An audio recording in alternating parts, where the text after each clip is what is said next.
don't forget to like and subscribe. Hello there. Yeah, I'm just about to finish chapter 6. Yes, chapter 6. That's what I'm on. Oh, gosh. Always have to shift. And get comfortable. Get comfortable over again. Okay. The elves are ordering all those who are able to fight in the war to be the orcs are ordering all those who are able to fight in the war or the war to be required to join the war. Peter said to the villagers once they had gotten back to the town that evening. The few people who were around him when he said it began to laugh. They had not seen or even heard of elves since their grandparents had told them stories of how they were thrown out of their lands. But it was the anguished look on all the boys' faces, not just Peter's, which sold the story. Word spread quickly through the small village. The elves are ordering all those who are able to fight to be required to fight. They claim we have been absent for too long. Okay. The elves who are required to fight.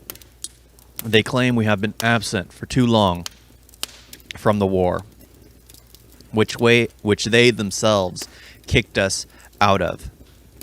If we do not join the fight, we won't only lose our lands like we did when they chased us out at the beginning. Our entire race will be a casualty. Everyone in the town could see joining the war was inevitable. Ash knew his family would not have gone into town to find him. He had been running off recently, and they had just accepted it after the first few times. So it would be his duty to tell his parents and siblings that the war, which they had avoided for over a century, was now calling on them to partake. Ash slowly walked back to his family's cottage. He did not want to rush the news to them. He felt that the bad news could wait. By the time he reached the front, the sun had set. By the time he reached the front door, the sun had already gone down. He walked up the steps and stood in front of the doorway. It felt like an eternity had passed before he gathered his courage and knocked on the door, as if he himself were a stranger to this place. Corian opened the door and looked confused as to why his son would knock rather than walk right in. That is, until he looked upon his son's face. "What's the matter, son?" he prodded. Ash paused, trying to delay what he was going to say. "We are going to war," Ash said, almost as if questioning the reality of it. His mother walked into the room with a smile on her face.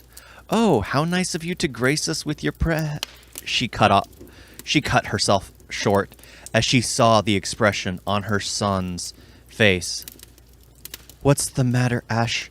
she asked in a loving, caring voice. "War," his father answered for him, choking on the word as he looked back at Fiella. Fiella continued slowly up to Ash and Corian.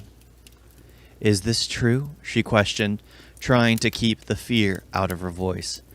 Ash just nodded once.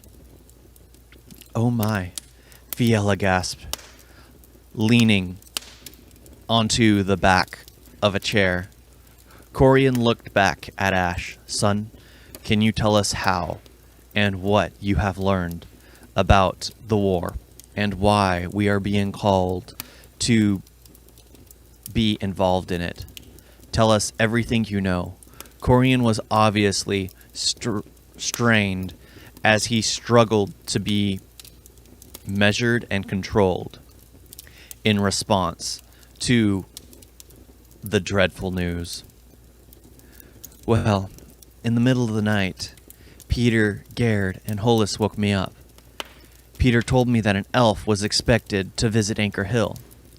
Ash continued on with the story until he had recapped all of the events of his day and everything he had heard. His parents looked at each other.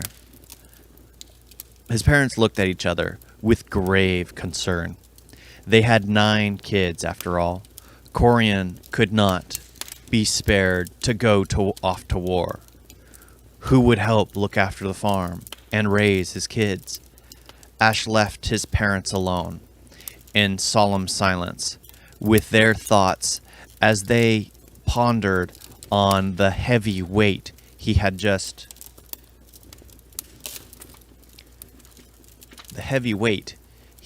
laid on them. Ash went to his room and laid on the window. Ash went to his room and looked out the window, which he had left open when escaping through it, causing him to learn new things he would have preferred not to have heard or known for some time, if ever. Ash closed the window and laid down on his lumpy straw bed. He did not expect to sleep well that night. That was chapter 6. Thank you all for watching, listening. I hope it's getting more interesting or getting more boring, depending. I know people always have complaints about everything. People inherently like to complain. Me, I don't take joy in most things, so I can understand to you people out there who will complain about my terrible reading and everything. I get you. I completely understand, and I'm a very monotone person. Thank you all for watching. Like, share, subscribe, yada, yada, yada, yada, yada. Toodles!